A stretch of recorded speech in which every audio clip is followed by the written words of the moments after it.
बोल बम बम, बोल बम बम, बोल बम बम, बोल बम बम।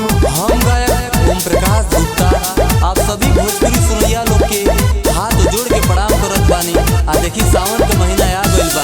आ यही सावन में कोना मेहरारू अपना सैया जी से देवघर जाए खातिर निहोरा करत बानी। कोना भाव में आई जा सबे सुनी।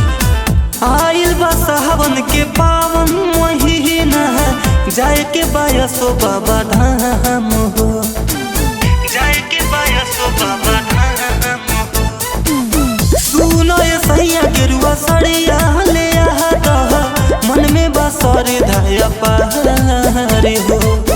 कवर सजौले पानी जलवा भरौले बानी, कहले बानी तैयारिया ए राजा जी धरा दिरे लगड़िया। जाए के बाद देव घर नगरिया ए राजा जी धरा दिरे लगड़िया। जाए के बाद देव घर नगरिया ए राजा जी धरा दिरे लगड़िया। जाए के बाद देव घर नगरिया ए राजा जी धरा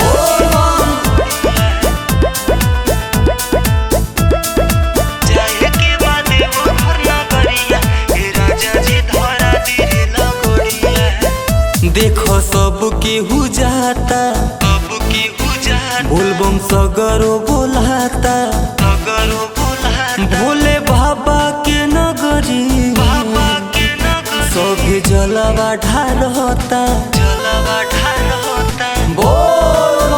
देखो सब केहू जाता, बोलबम सगरो बोलाता, भोले बाबा के नगरी सभी जलवा ढालता। भांग बेले पतिया दुआरा चढ़ाए राजा, सुनिला तू हमारो अरजिया हे राजा जी धरा लगड़िया। जाए के बाद देव घर नगरिया हे राजा जी धरा लगड़िया। जाए के बाद देव घर नगरिया हे राजा जी धरा लगड़िया। जाए के बाद देव घर नगरिया, जाए के बाद देव घर नगरिया हे राजा जी धरा लगड़िया। हे राजा जी धरा लगड़िया। राजा बात हमर मानी, बढ़ल जाता परेशानी।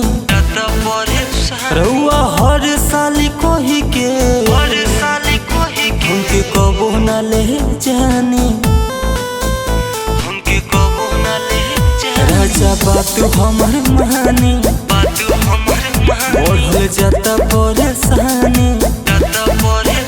रउआ हर साल कही के हमके कबो न ले जानी।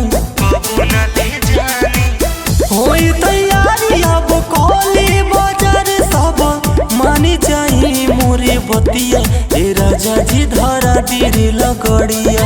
जाए के बाद देव घर नगरिया ए राजा जी धरा दिरे लगड़िया। जाए के बाद देव घर नगरिया ए राजा जी धरा दिरे लगड़िया।